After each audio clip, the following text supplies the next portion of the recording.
किसी ने क्या खूब कहा है कि किसी व्यक्ति की पहचान उसके चेहरे और कपड़ों से नहीं, बल्कि उसके व्यवहार और गुणों से होती है।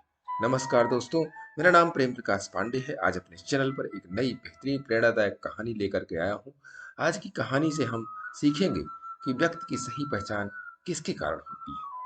तो चलिए, चैनल को सब्सक्राइब नहीं किया है, सब्सक्राइब कर लीजिए और सुनते हैं आज की कहानी, जिसका शीर्षक है व्यक्ति की सही पहचान। एक नौजवान शिष्य अपने गुरु के पास पहुंचा और बोला, गुरुजी, एक बात समझ नहीं आती। आप इतने साधारण वस्त्र क्यों पहनते हैं?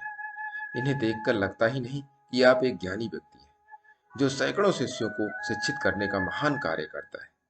गुरुजी मुस्कुराए, फिर उन्होंने अपनी उंगली से एक अंगूठी निकाली और शिष्य को देते हुए बोले, मैं तुम्हारी जिज्ञासा अवश्य शांत करूंगा, लेकिन पहले तुम मेरा एक छोटा सा काम कर दो। इस अंगूठी को लेकर बाजार जाओ और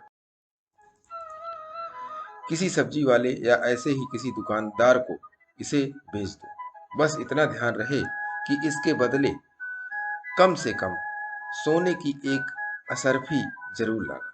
शिष्य फौरन उस अंगूठी को लेकर बाजार गया, पर थोड़ी देर में अंगूठी वापस लेकर लौट आया। क्या हुआ?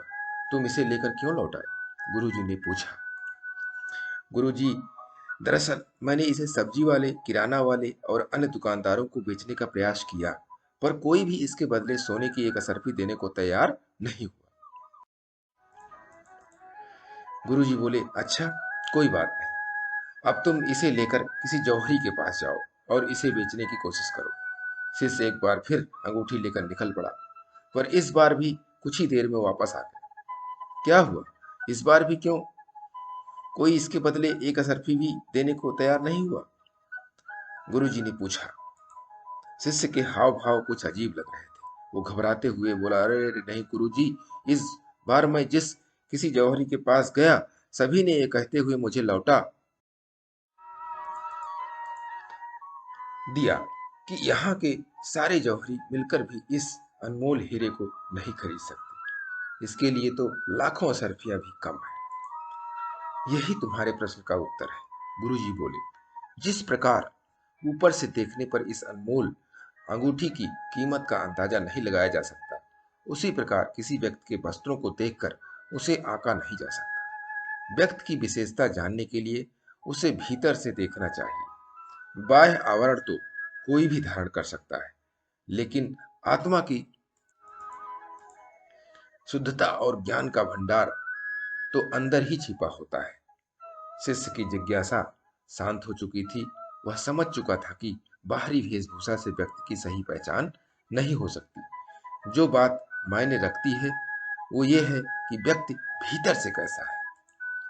दोस्तों, आज के युग में आप क्या पहनते हैं, कैसे दिखते हैं, इसकी अपना अलग महत्व है। और कई जगहों पे, जैसे किसी इंटरव्यू या मीटिंग वगैरह में, तो इसका कुछ ज्यादा ही महत्व है। पर यह भी सच है कि सिर्फ बाहरी रूप से इंसान का निर्णय नहीं किया जा सकता।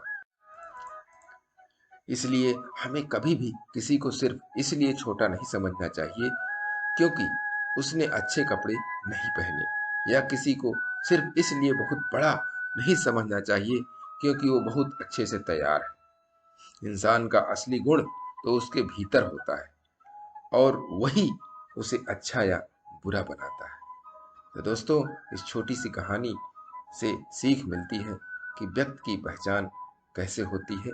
उसके कपड़ों और उसके चेहरों से नहीं, उसके गुणों से पहचान होती है।